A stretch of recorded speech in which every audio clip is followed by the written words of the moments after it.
तसं म्हणतात सोमवार आहे, सोमवार आजचा सूर्यदेव उगला का उद्याचा सूर्यदेवपर्यंत सोमवार आहे तो. या कालावधी बेलपत्र तोडायचे नाही. आणि एकादशीच्या दिवशी पण मात्र तुळशीचे पानं तोडायचे नाही.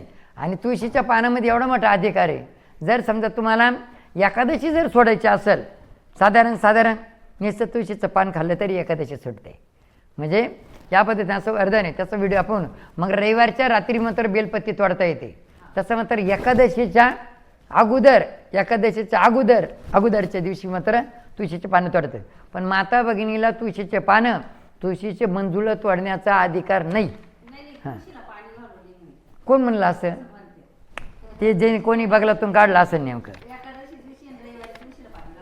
गंमत अशी राहते. आता याच्यातून एक मुद्दा आहे, जसं मात्र त्याच्यावरती थोडंसं जसं एखाद्या बाबाजी काय सांगितलं, बाबाजींनी का बा एकादशीच्या दिवशी मात्र आपण भगवान महाविष्णूंची आरती घ्यायची नाही. मग भगवान महाविष्णूंची आरती एकादशी दिवशी का घ्यायची नाही?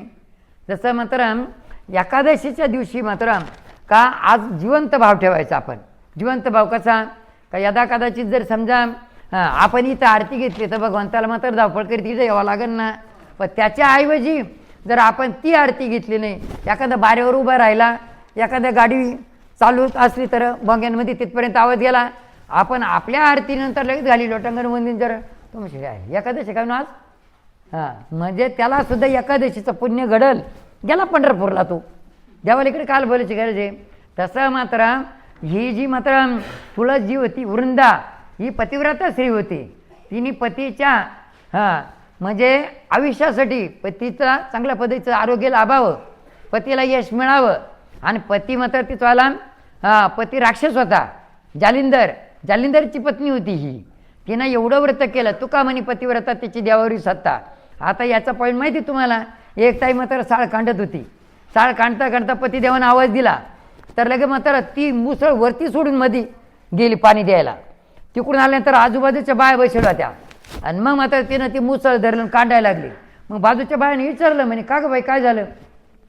म्हणे तू कुठं गेली होती? म्हणे मी गेलो होतो पाणी द्यायला. म्हणे बाई मुसळ वरती होतं. म्हणे ते वरती होतं खालती होतं, मी काय पाहिलं नाही. म्हणे हा प्रतिवर्ताचा आधार एवढा म्हणजे अधिकार आहे. तेवढं मुसळ मात्र अधांतरी तरंगलं ते मुसळ.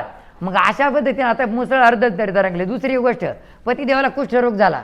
एक ताई मात्र पाठाची घेऊन चालली, तर एका ऋषीला मात्र आता महाराष्ट्र शासन बिसन असं नव्हतं पहिलं. मग एका ऋषीला त्रास झाला, त्या ऋषीला सुळावर दिलं आणि मध्यरात्री ती घेऊन जाताना या हाताचा हा कोपरा सुळाला लागला. म्हणून पतीला वरती त्रास झाला आणि पतीनं त्या ऋषीला त्रास झाला. ऋषीनं शाप दिला का सूर्यदेव गायच्या आत तुझा पतिदेवाचा मृत्यू होईल. पण ती काय साधी सुपी नव्हती.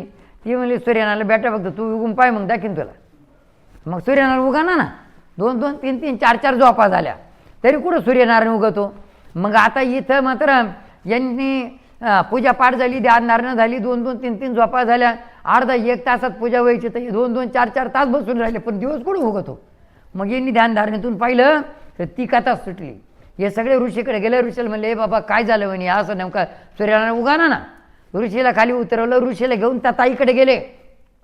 मग ताईकडे गेले, ताईची विनंती प्रार्थना केली आणि मग म्हणले तुझ्या पतिदेवाचं 1000 वर्ष आयुष्य राहील तुझ्या पतिदेवाला आणि निरोगी ते बी, कुष्ठरोग तर जाईल 1000 वर्ष जगल असं म्हणलं.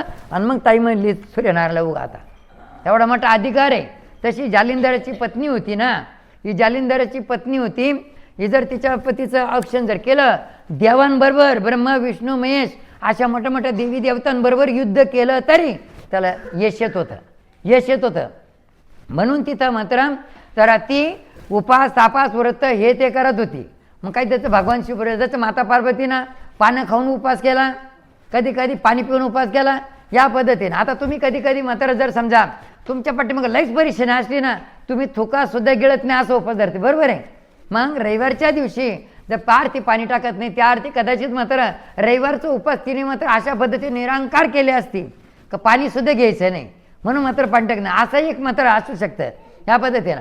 मग एक वेळेस मात्र ती देवांबरोबर युद्ध करायचे ते जालिंदर, आणि एक वेळेस मात्र भगवान महाविष्णूला आता पर्याय नाही काहीतरी ते तिकडे युद्धाला गेले. भगवान महाविष्णू आले आणि मग मात्र इथं तर कडी वाजवली मध्ये शिरले, तिचा पतिव्रत भंग केला भंग केला आणि मग म्हातारं तिकडं लगेच त्याचं शिर तुटलं आणि ते लगेच म्हातारं इकडं अंगणात येऊन पडलं.